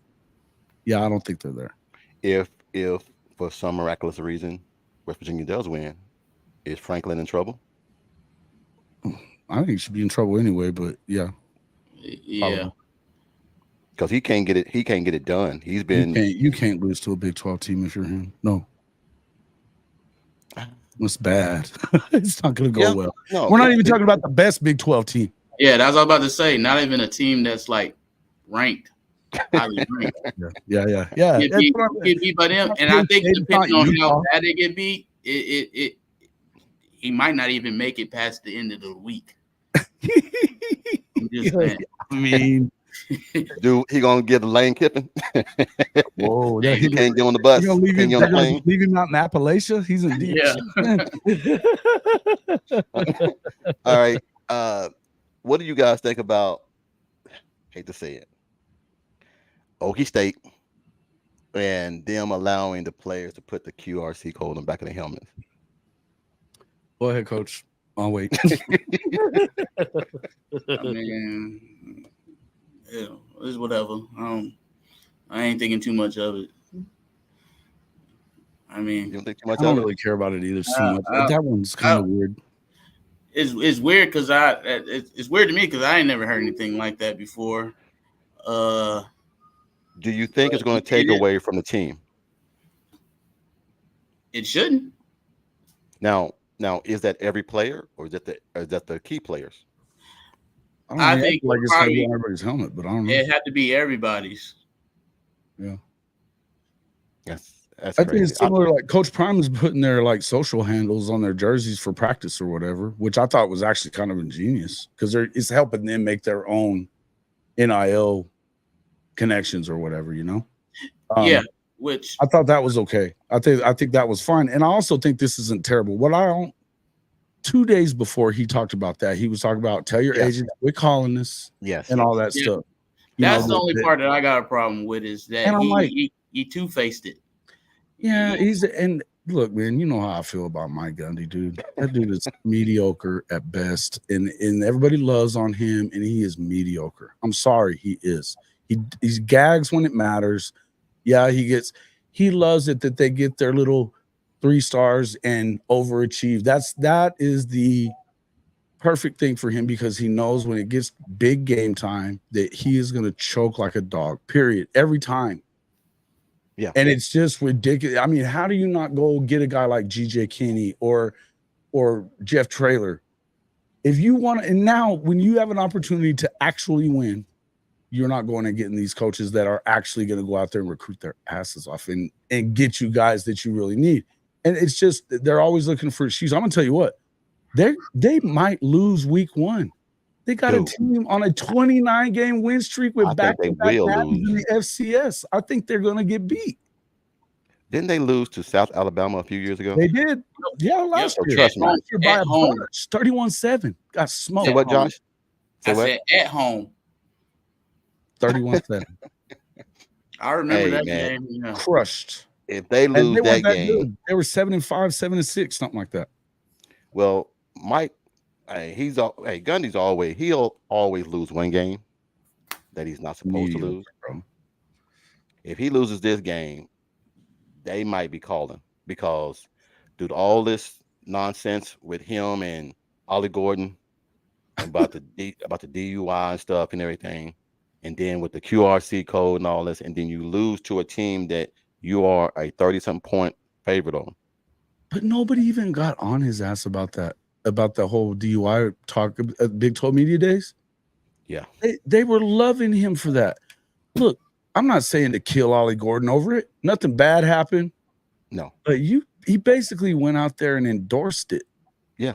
I did it 1,000 times. I'm going to run him 50 times. That's his punishment. What? Yeah. I mean, you're sending the wrong message for sure. You guys were talking about coaching them hard and telling them what they need to be doing and making sure they're doing the right things. And he's endorsing getting behind the wheel drunk. You don't have to turn it into a murder, but you don't go out there and say it's okay for the rest of your team. Yeah, because you're pretty much telling your players that Ollie Gordon is bigger than the program. That's basically what it ends down to. His best player got into some stuff. He's doing everything possible to make sure he don't transfer out. He doesn't get out of there. and he plays in this season and doesn't leave and is able to play. Because that's his key right there. That's the only very good. Yeah, because their quarterback's trash. Their quarterback is trash. So yeah. Yeah, so they don't have Ollie Gordon. They're gonna have a losing season. Yeah. But they're gonna have that anyway. Anyways, I don't but think I'm saying, but shit, it goes from 5 wins to 2 wins, if that. Yeah, I think they're struggling either way. But I'm with you on that. I think that he wanted no part of sitting him down for a quarter, a minute, whatever. Nothing. He did not want to sit him down because he knew it was because of Ollie Gordon that they were able to flip it around last year. And that and some help from officials and stuff like that in Bedlam. I mean, there's a lot of stuff that went down. But, yeah, without Ollie, you're in trouble because that defense, I think they like Brian Nardo a lot. But I don't know that they're going to be able to stop some of these teams. And they're definitely not as hard-nosed as a team like even K-State, but certainly not like Utah.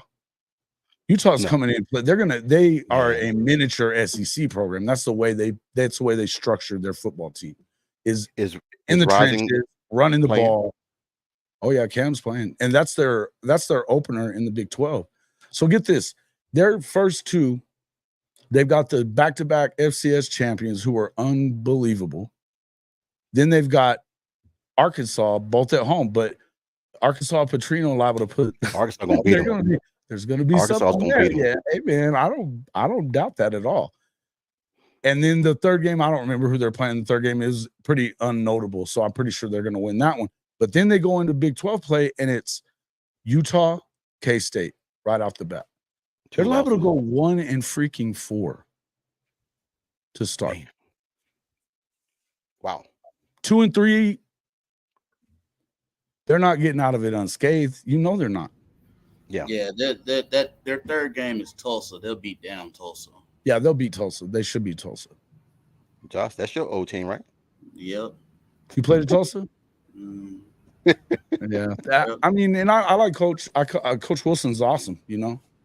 But yeah, it's Tulsa, man. You're not going to get all the guys that you should get to be able to, and especially now that Coach Venables is back in Oklahoma, he's not letting the best players in Oklahoma go anywhere else. Yeah. See, that's when Oklahoma State became good, because Lincoln was not recruiting Oklahoma players. He was recruiting California, all over the place. And here's my main thing: you're letting the best talent go to Michigan and go to Ohio State and go to all these other places, but you can't even recruit your own backyard.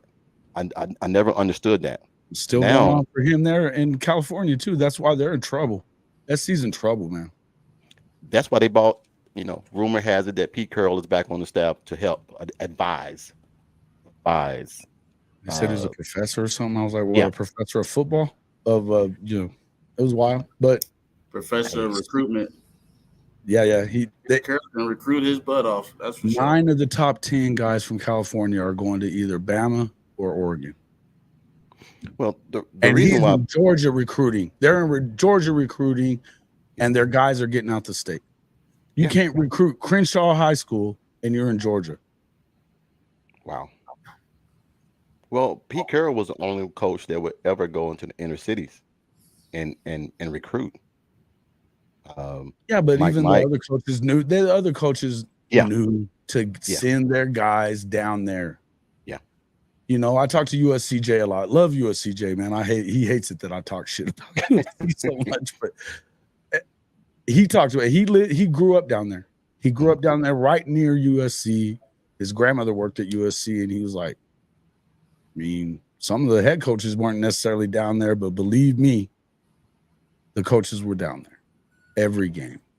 Wow. And you had to be that guy to go to USC. Didn't matter if you lived right next door. You weren't going to play at USC if you weren't that dude. But they got everybody from California they wanted. The whole state was on lockdown. Now none of it is. Yeah. Everybody cherry picking now out of California. Yeah. Offense or defense. I mean, it's one thing he's not getting the defensive guys. Oklahoma just got one of the top 26 quarterbacks. Yeah. And he's in Lincoln's backyard. Lincoln right next door. But hilarious. I think players are finally catching on with Lincoln and everything, man. And I'm gonna get on off here in a few minutes, man, because I know you got to go, Jason. I know Josh, you got to go, but I want to end this. Go ahead, Jason. Go ahead.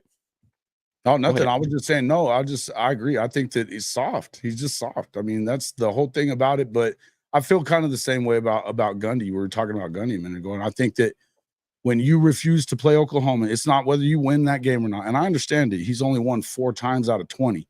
I Yeah. get that. But you got to think that prepares you on another level. And not even just because Oklahoma's in the SEC, but now that you can look at that and say, okay, where you now have a measuring stick game if you Yes. stay with Bedlam, Yes. to where you know that you have to be sharpened up, very sharpened up to be able to win that game. And whether you have it at the end of the year or at the first of the year, it's going to benefit them as a program. I think that they fall further down the ladder by Oh, yeah. not playing this game, just competitively speaking. Josh. Yeah, I think so too. I was kind of bummed that they not doing it anymore. Because That was there's a couple of games that you're used to seeing is OU Oklahoma State. All the in-state schools always played each other. Even though Tulsa, when I was there, we wasn't that good against Oklahoma or Oklahoma State, but we always played each other. Them and we always played Arkansas too.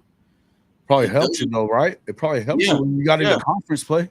yeah. You playing those bigger schools. I mean, it helps you for your conference, but I don't know. I just that further just let me know more about Oklahoma State is that they ain't about competition anymore. They taking it way more personal than what it should be. Because A little that further. game should have been stayed just like the OU Texas game should be stayed in Dallas. So well. Look at the money that they're losing. That game revenue so much for Oklahoma State, and it benefited them because, uh, Josh, Chris Massey and Gerard, they are diehard Pope fan. Oklahoma State fans, and Chris is alumni from Oklahoma State, and his main thing was they look forward It's to a playing tough cross to Oklahoma. bear, coach. Hey man, Jason, when I tell you we have family members that have played for, I've Poor- got family members that played for Arkansas. I got some that played for Auburn, some that played for Texas, some and that I get played. that part. I mean, if you played for him and stuff like that, I mean, it should be how it is. But I mean, that's a tough cross to bear if you're just a fan that went there or whatever. And like to me, I think that T Boone leaving the money that he left Yes. has allowed them to say, yeah, we don't have to play this for a while. Yeah. But that, I mean, he lied about the whole we're booked up for the next 15 years of He's non-conference. not. You're lying through your damn teeth. Stop it. If there's a game that you want, you have enough pull as a coach to go to your AD and say, "This is the game that we want to play." Now, Lincoln just got out of games with Ole Miss. and he's trying to get out of the game with He was Notre trying to get Dame. that LSU game. He wanted out of it.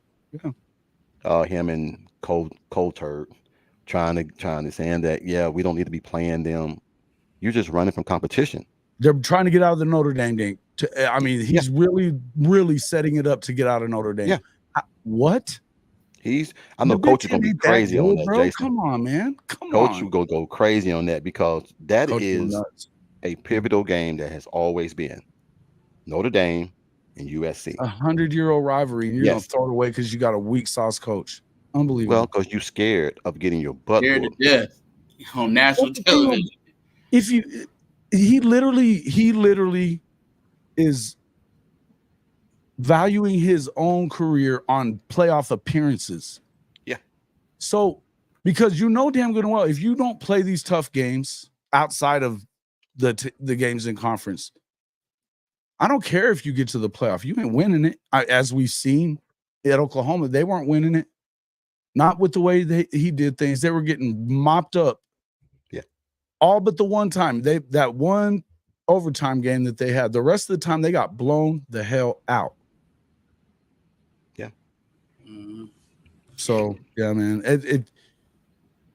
I don't know why you would want to do anything else. If you're not battle tested, you don't need to be in there anyway. I knew the last time they were going to go up against LSU, I was like, I don't want them in the playoff here. Well, we already knew that game. We knew we were going up against the best offensive juggernaut. It's probably one of the best teams of all time. You know, Yes. I think it's one of the best single season football teams of all time ever. People talk about the 2000 Miami. I think that LSU right there with them. would, and I won't say spank. That'd have been a damn good game. Oh yeah, I don't know that they beat 2000 Miami. I don't know that anybody does. Man, They got dudes that were starting on that team that were Hall of Famers, man. Yeah. So I don't know. That's why I had to rephrase it. It. I don't think it'll be. I think that'll be a damn good game. Something we're gonna look at 20 years from now, and we'll be able to talk about that a little better. But I know that, I'm with you. I think that they're definitely one of the best teams I've ever seen, ever. Top to bottom, offense and defense, they were nasty. But I knew we wasn't ready for that game. It wasn't really even about that so much. Remember, Oregon should have been in that one, and Mario Cristobal gagged that one up after winning at Ohio State. They choked at Arizona. Yep, of all places. Yeah, come on, man. If it hadn't been for that, Oklahoma's not in. And I know as a fan that year, I'd watched them at Baylor, and when they came back, from 28-7. But look, as much as I like Jalen Hurts, he's not that dude. He wasn't, and Lincoln put him in some positions to where they could come back. But Baylor weren't that good. They were okay, but they weren't that good. But you can tell that there was too many holes there. I was like, nah, we don't want to see this. I want to see it again. I'm tired of looking at it. I don't want to see it again. And the OU fan in us was like, oh yeah, bring them on. Not this one. I was like, nah, I already knew the leaks and holes. Let that one go. Let it go. As much guys, man. Jalen Hurts, man. But I appreciate you guys jumping in, man. I've got to get ready to get off here, man. The grandbaby's over here again, and I want to get Coach Walker, man, back to his little one and everything, man. Little man, But Jason, man, I appreciate you jumping in, man. Like always, man. Thank you for the support, having me, man. Hey, man. I you guys having me on. I was really just sitting here and enjoying the conversation, to be honest with you guys. Good stuff from both of you. And Coach Walker, it's good to meet you, man. And hope to see you more later on down the line. But yeah, you guys, thanks for having me on, and good luck this season too. Appreciate it, man.